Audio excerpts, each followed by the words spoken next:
Okay, who are you and what do you do? I am Jason Falls, and I am the CEO of Social Media Explorer, which is a digital marketing agency and information products company. Okay, and you've got a new book out. What is it? It is The Rebel's Guide to Email Marketing. Okay. What's rebellious about it? Well, DJ Waldo and I put the book together. DJ's my co-author, and basically what we wanted to do was we wanted to focus on the quote-unquote rules of email marketing, the best practices that have been espoused over the course of the last decade or so, and show people that they're not always the rules for them. So when you're thinking about your business and your email marketing, someone might say never use all caps in your subject line, or someone might say never use one big image. Or they might say it's probably best to tuck that unsubscribe button down in the footer somewhere where people can't find it, because that would keep more people subscribed to your newsletter. So we went through examples of people who are using email marketing, breaking those rules, and still being successful with it, to show people that the rules don't always apply. You have to test all of those techniques with your audience. Okay. What is the most controversial rule that is still worth breaking? Wow.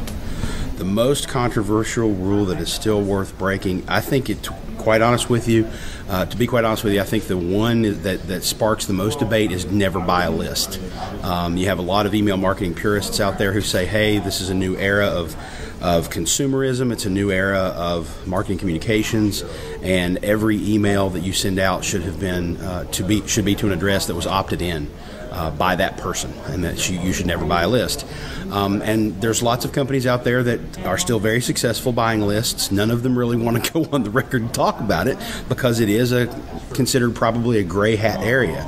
But there's nothing in the CAN-SPAM Act that governs email marketing that says that you cannot send an unsolicited email. You just have to have the requirements there so that the people can opt out of it. And so in certain situations, I certainly wouldn't want people to go out and just buy lists and make that what they do and how they communicate with people. But in certain situations, it's absolutely appropriate, and it can work for you.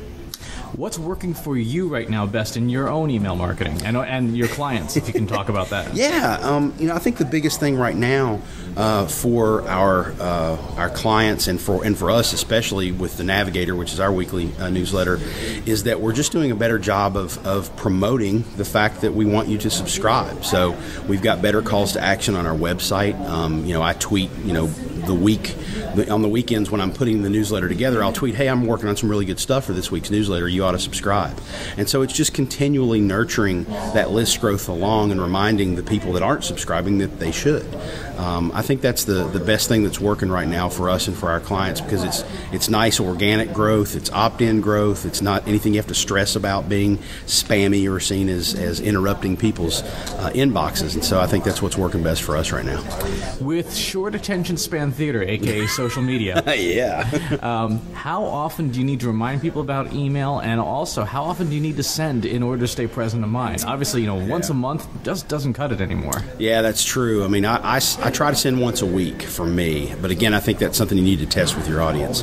I think some companies, especially if you're doing coupons and deals, you can get away with a couple times a week, but you're probably going to see, with more frequency, you're probably going to see some drop-off. Now, you may see other people, some growth in some other areas, depending upon that audience. But I think the thing is to test, be consistent with it over the course of 3 to 6 months, and then test something else for 3 to 6 months, then come back to what works and what optimizes for you.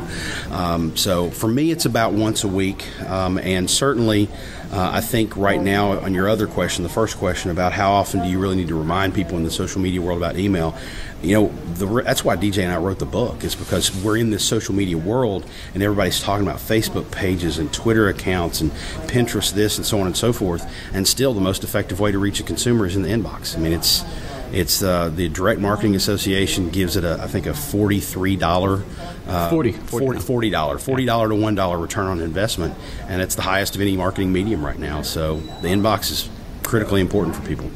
And in terms of mobile, you gave a talk yesterday about mobile. Mobile is rapidly becoming the first screen for a lot of things. What's your mobile email strategy?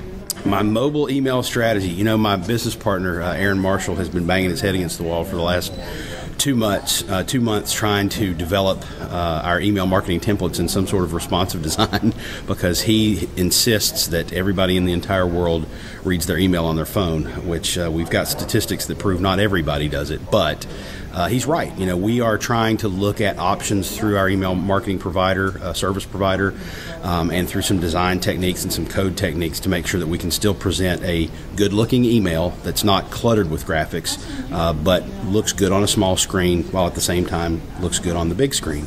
And I think every company is probably having to struggle with that right now.